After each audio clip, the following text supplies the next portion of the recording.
Bienvenue dans l'épisode 1 de l'apprentissage de Microsoft Excel. Dans cet épisode, l'objectif est de comprendre la structure de base d'une feuille de calcul Excel et d'être capable de réaliser un tableau mis en forme avec des fonctions de calcul simples. Microsoft Excel est un logiciel de tableur de la suite bureautique Microsoft Office développé et distribué par l'éditeur Microsoft.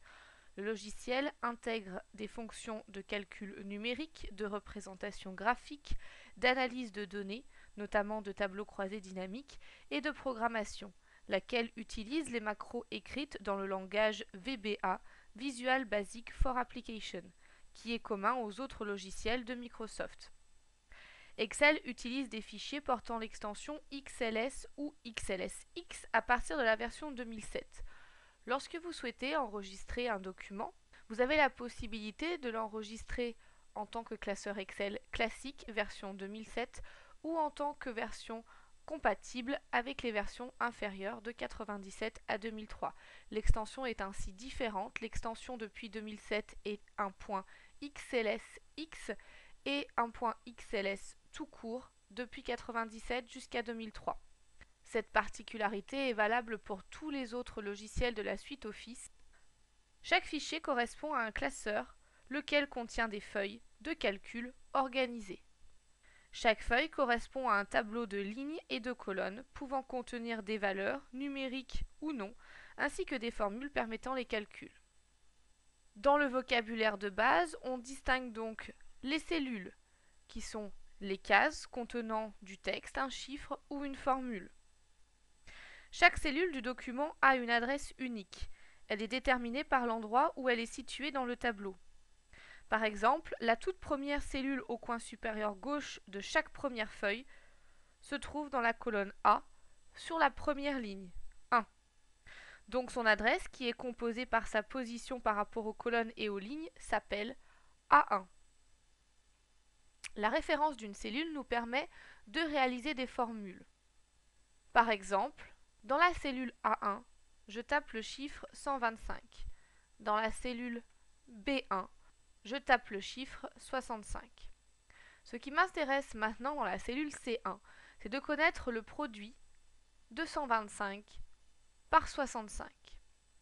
Chaque formule commence par le caractère égal, qui indique à la cellule qu'à l'intérieur, il y aura une formule.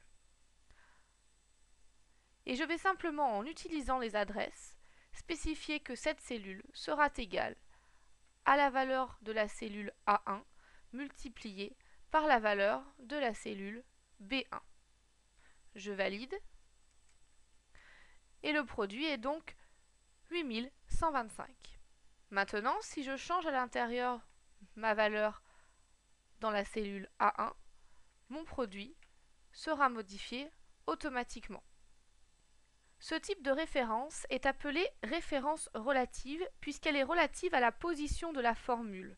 L'objectif dans un tableur, c'est d'avoir par exemple plusieurs lignes du tableau avec des informations différentes.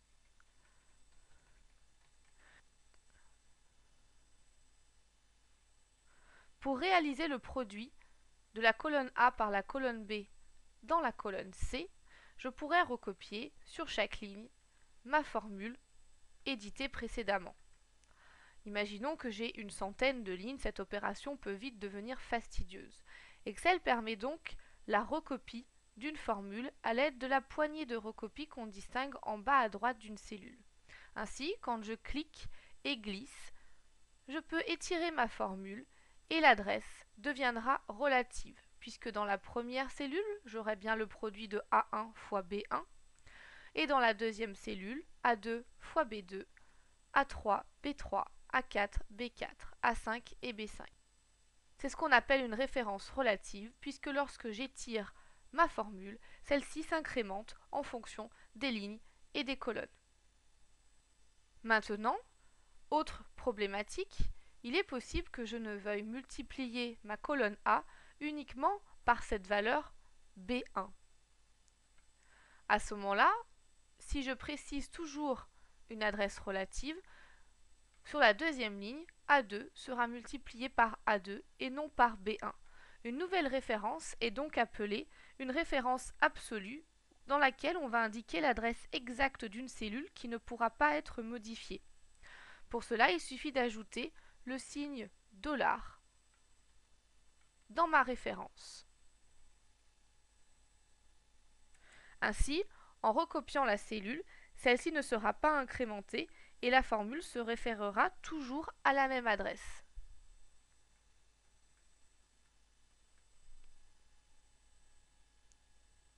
Ici, j'ai figé l'ensemble de ma cellule. La ligne et la colonne sont gelées. Je peux également, dans certains cas de figure, avoir besoin de ne geler uniquement la colonne ou uniquement la ligne. Ainsi, lorsque j'étirerai ma formule, la ligne sera bloquée, mais il est possible que la colonne évolue, comme par exemple ici. J'aurai toujours la même ligne, mais la colonne continue à bouger. Comme vous avez pu le voir, nous venons de réaliser une formule de base. Une formule est une expression mathématique qui permet d'effectuer des calculs en utilisant des nombres, des opérateurs, multiplier, diviser, soustraire, additionner, des valeurs présentes dans d'autres cellules, des fonctions prédéfinies ou des fonctions définies par l'utilisateur qui demandent un niveau d'utilisation avancé d'Excel. Je rappelle qu'une formule doit donc être inscrite dans une cellule et commence par la valeur égale.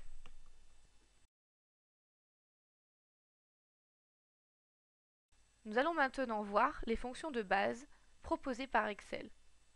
Nous allons pour cela utiliser un tableau préformaté nous permettant de calculer le chiffre d'affaires TTC pour différents sites, Paris, Lyon et Nantes, et pour différents mois de l'année. La plupart des fonctions de base se trouvent ici, en raccourci, dans le ruban d'accueil. On distingue la fonction somme, moyenne, nombre, maximum et minimum. D'autres fonctions peuvent bien entendu être proposées. Nous allons commencer par la fonction la plus simple, la fonction de somme. Ici, dans la cellule E4, je souhaiterais que le résultat soit égal à la somme des montants de janvier pour les 3 sites Paris, Lyon et Nantes. Cette cellule va donc être égale à cette valeur, plus cette valeur, plus cette valeur. C'est une première façon de représenter cette fonction en utilisant un ensemble d'opérations. La seconde solution qui est préconisée, c'est la fonction somme. Dans mon assistant, je vais aller sélectionner la fonction somme. Il va me proposer automatiquement d'ajouter les montants de Paris, Lyon et Nantes.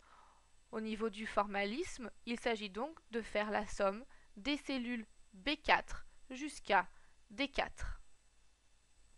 Nous utilisons le même principe pour la moyenne, avec la fonction moyenne des cellules B4 à D4.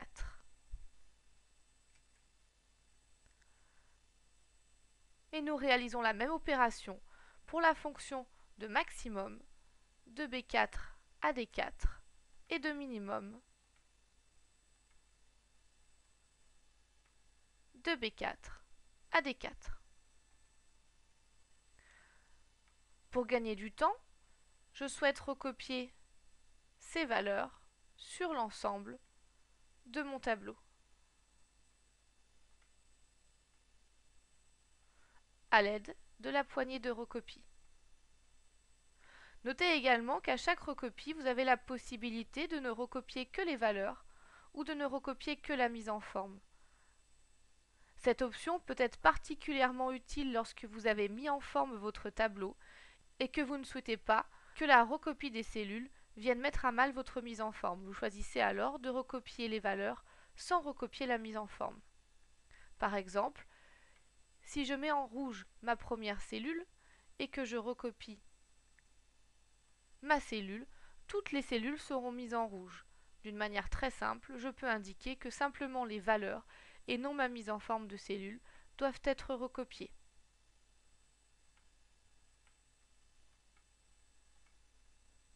Ligne 16. Le total correspond aux mêmes opérations, mais en colonne. Nous souhaitons faire une somme pour l'ensemble des mois de l'année, donc de la cellule B4 à la cellule B15. Cette fois-ci, j'étire ma formule en ligne.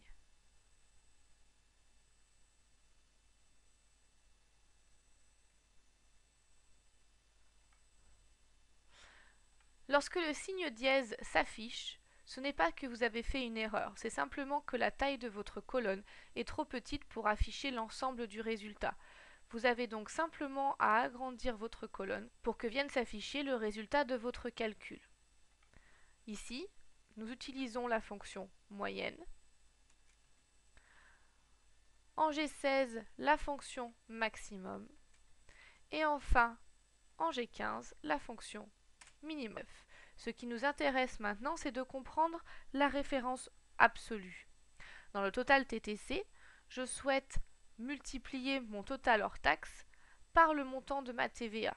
Montant de la TVA qui, d'une entreprise à l'autre, peut varier. Ici, elle est de 5,5. Mon montant total TTC est donc égal à mon montant total hors taxe plus le montant de ma TVA, mon montant de total hors taxe multiplié par ma TVA. Voilà le calcul de ma formule. Je valide. Maintenant, si j'étire ma formule comme nous l'avons fait précédemment, je vais avoir une erreur, puisqu'ici, le montant total hors taxe est multiplié par la cellule B3. Et dans la cellule B3, j'ai le mot Paris. Cette erreur est due au fait que je n'ai pas figé ma cellule avant la recopie. Je rajoute donc le signe $. Je valide et je recopie ensuite ma cellule afin que, à chaque fois, mon montant hors taxe soit multiplié par la cellule P2. Si je change le montant de TVA,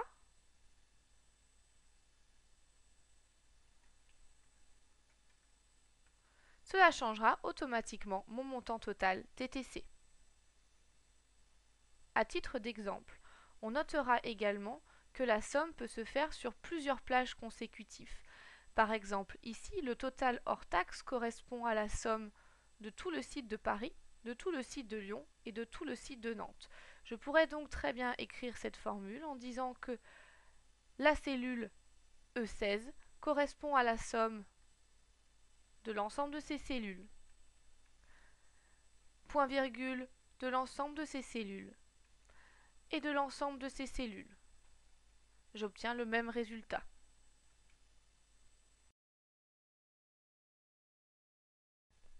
Dans l'exercice 2, nous allons voir d'autres fonctions. Tout d'abord, le calcul du nombre de valeurs. Le nombre de valeurs numériques se calcule à l'aide de la fonction NB. Le nombre de valeurs textuelles se calcule à l'aide de la fonction NBval. Cette fonction n'est pas disponible dans mon raccourci. Je pourrais la trouver en cliquant dans Autre fonction, mais je vais la taper directement dans ma barre d'adresse. NBval. L'assistant me trouve cette fonction et en cliquant dessus, je peux ouvrir l'assistant. Cette fonction attend un ensemble de plages, de même chose que la fonction somme, moyenne, minimum et maximum. Et je veux donc compter le nombre de valeurs entre la cellule A4 et A25. Âge minimum, maximum et moyen sont des fonctions que nous avons déjà utilisées précédemment. Ce qui nous intéresse, ce sont les deux derniers tableaux. Le nombre de garçons correspond à une problématique de comptage en fonction d'une condition. On utilisera alors la fonction NBSI. Je tape dans ma barre d'adresse NB.si. Cette fonction attend une plage et un critère de condition. Je veux donc compter l'ensemble de cette colonne pour qui le critère est égal à M entre guillemets. De la même façon, Je veux compter le nombre de filles. Nombre si, dans cette plage, mon critère est vérifié égal à f. Dans l'exercice, même chose ici pour les tailles inférieures ou égales à 155 et pour les tailles supérieures à 170. La dernière correspond simplement à la différence entre le nombre total d'élèves moins ceux qui ont une taille inférieure à 155 et moins ceux qui ont une taille supérieure à 170. De la même façon, vous trouverez dans les exercices suivants des calculs de type somme-si, qui effectue la somme d'une certaine plage en fonction d'un critère. Vous pouvez maintenant réaliser les exercices 1, 2, 3 et 4 au niveau des formules. Dans chaque fichier Excel de base, vous disposez d'une première feuille dans laquelle réaliser l'exercice et si besoin, une deuxième feuille dans laquelle se trouve le corrigé des formules.